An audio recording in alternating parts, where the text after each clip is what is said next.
welcome to or welcome back to the channel if you've been here before. In the last video, I read some stories from a Reddit user called New Delivery 1649, and today I'm going to be reading two more of their stories. So I hope you have something to keep you cozy. I have my Halloween blanket. It has pumpkins on it, and it actually has my dog on it too, Riot, but Felix is currently laying on me napping, so I don't want to disturb him. But I'm recording this on a Friday, so if it's Friday for you too, happy weekend. And if it's not Friday, then I'm sorry, and I hope that it's Friday for you soon. But let's go ahead and get into the first story. So it's called Don't Take Her, She's Human. My daughter and I are in a transport east to my parents' house. Times are hard. Ever since first contact with the aliens, people are paranoid, terrified they'll get their body snatched. New laws have been passed and strict measures are taken to ensure that all humans are in fact real humans. Holding stations for suspected and confirmed alien life are more common than bars and more dangerous than prisons, especially if you were human left in the company of aliens. "Mommy, I have to go potty," Nina says to me. "Alright, let's find a toilet." We get up from our seats and find a restroom. She confidently tells me she can go by herself. I remind her to use a seat cover and wash her hands. She's growing up so fast. She finishes up and we make our way back to our seats. As soon as Nina sits down, a loud buzzer screams through the air, followed by a blinding spotlight centered on her. An automated voice comes over the loudspeaker. "Extraterrestrial life form detected. Please clear the area. Security to Section 4. "Mommy, what does that mean?" "Don't worry, baby. It's a mistake. It's not about us." Passengers move away from us, casting shameful looks as they clear the section. 4 men approach. "Ma'am, is this your daughter?" "She is."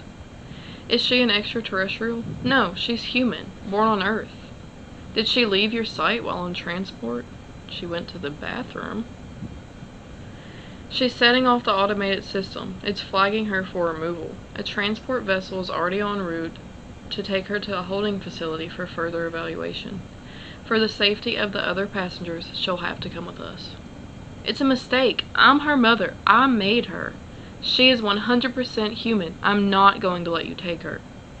One man takes Nina by the wrist. I stand to stop him, but the other 3 men force me down and handcuff me to my seat. She resists, struggling to stay. "Mommy, I want to stay with you." "Let me go with her. We'll leave. We'll get off anywhere. Once the system has a positive identification, it would be illegal to let her re-enter the public. Then I'll go with her to the holding station. If we did that and the girl hurt you in any way, then we would be liable, ma'am." "It's wrong. The scan is wrong." They take her, kicking and screaming. "Tell me where she'll be held at least." "I'm sorry. I'm not at liberty to divulge that information. Please understand this is for the best. You will be contacted to answer any questions we may have." I was a violent storm, a hurricane of curses. I lashed out with my feet. They left me. I watched the transport vehicle take her away. When we reached our destination, they threw me off. "Wait for a call," they said. Nobody asked for my number. Nobody asked for my name. That one is not only spooky, but it's also infuriating. That one made me mad. But in a good way. It's a good story, but man, that poor girl. Now let's go ahead and get into the second one. This one's called I Married into a Cursed Family. Okay, here we go. I married into a cursed family, in the literal sense. My husband is a werewolf, and that means my son is one also. Well, it was still unclear if the curse would pass. My husband was never bitten. He was cursed genetically. His father wasn't bitten either.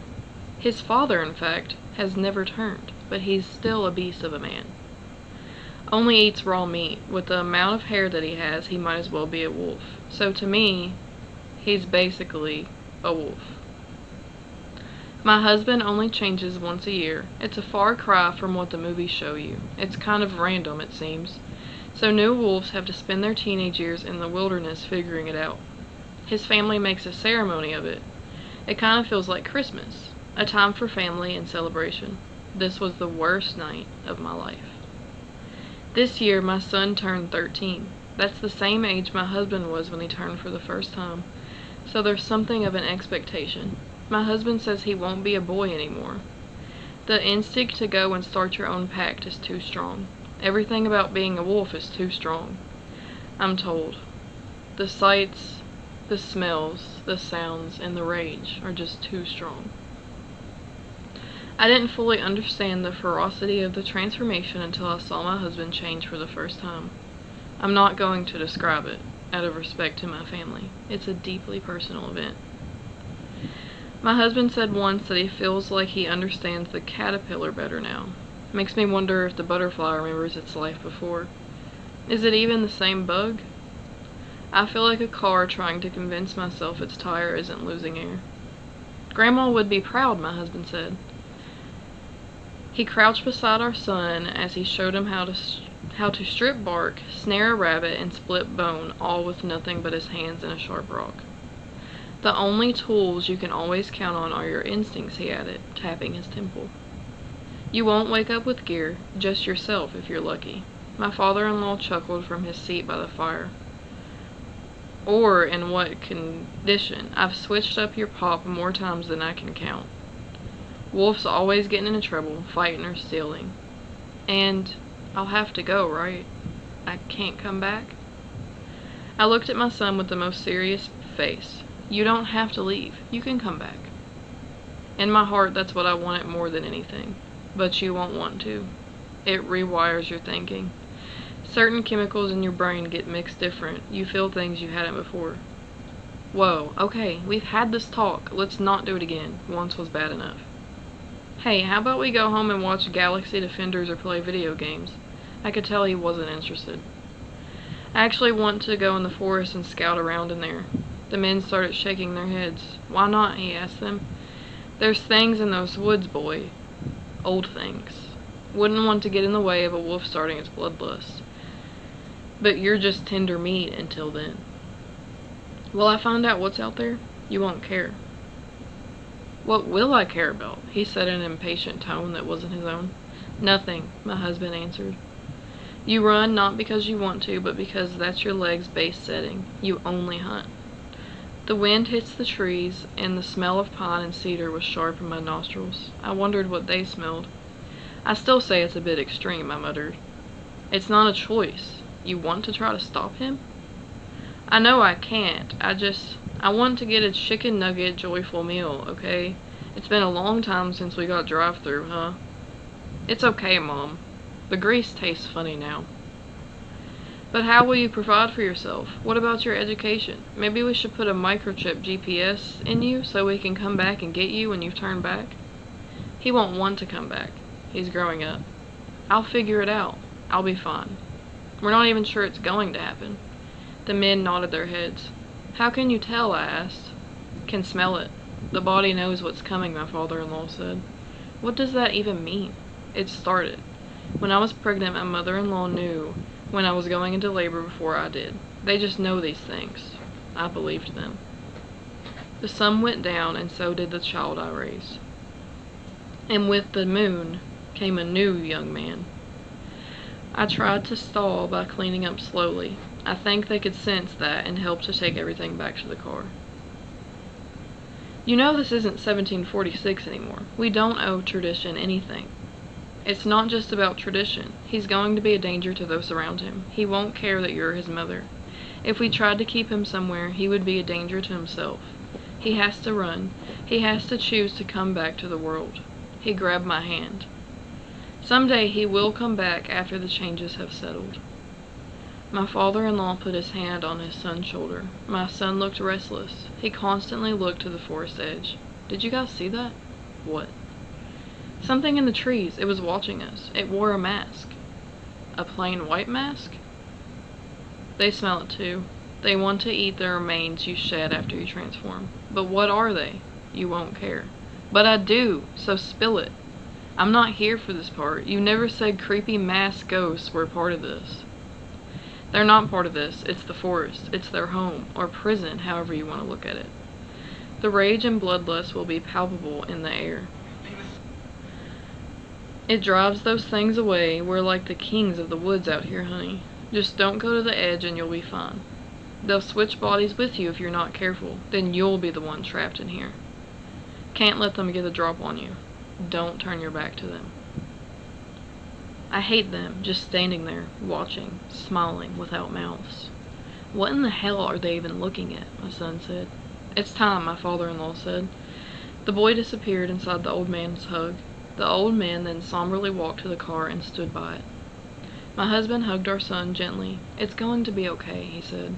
I know, I can feel it already. I'm sure of myself. I wasn't ready. If he couldn't say goodbye to me, maybe he couldn't leave. Like so many other beings that tried to hold on to a moment and not let it go, I failed.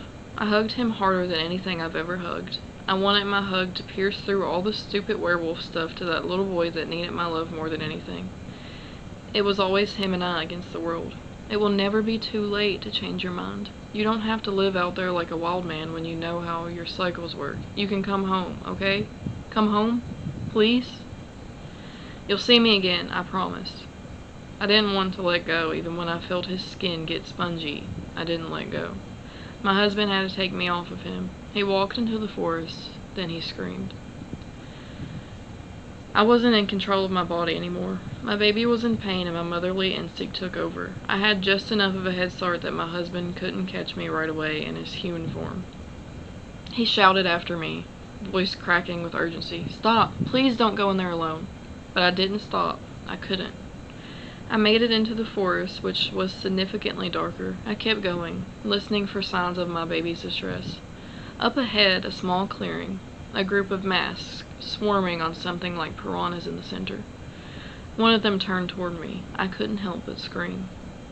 I backed out of the clearing, crashing into my husband and father-in-law. His hands were on my arms immediately, holding me firm. What did you see? He asked, scanning my face. He pulled me into him, shielding me with his body as if his bare arms could stop the forest itself. You're okay. You're safe. I've got you. My father-in-law ran ahead to the clearing. That's when the atmosphere changed, as if the trees themselves were holding their breath, trying to stay still. The air felt thick and sticky. I turned slowly. My son was there. His fur looked soft and new. He was the size of a horse, and the ground made dense thuds under the pads of his paws. He was snarling at me. He must have just turned. The masks were eating the remains. The words rang in my head. He won't see you as his mother. You're just tender meat. He's growing up. He won't care. I was afraid of him, my own baby, and I was afraid. His fur was bristled. It didn't seem like him anymore. He was truly gone. He stood over me. I could feel his hot, moist breath.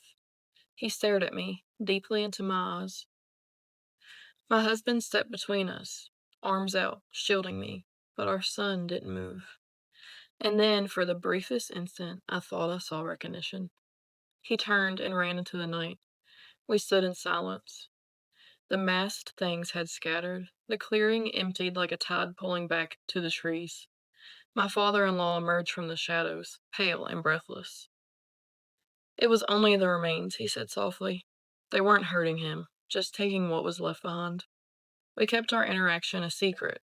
It was our last moment, for a while anyway. But something's different now. My father-in-law has started lingering by the windows. He watches every stranger who passes our house. And that is the end of that one, and I really liked that one a lot. Let me know what you guys think of it, and I am actually working on a new story, and it should be done soon, and hopefully, fingers crossed, I can get a video out to you guys tomorrow of me reading my own story. So I'm super excited for that. And I will have New Delivery 1649's Reddit linked in the description again. Go show them some love. I love their stories, and they have been kind enough to let me read them. So I really appreciate it, and I appreciate you guys for watching. Thank you so much if you're still here to the end. I hope you guys have a great day, and I'll see you in the next one. Bye, guys.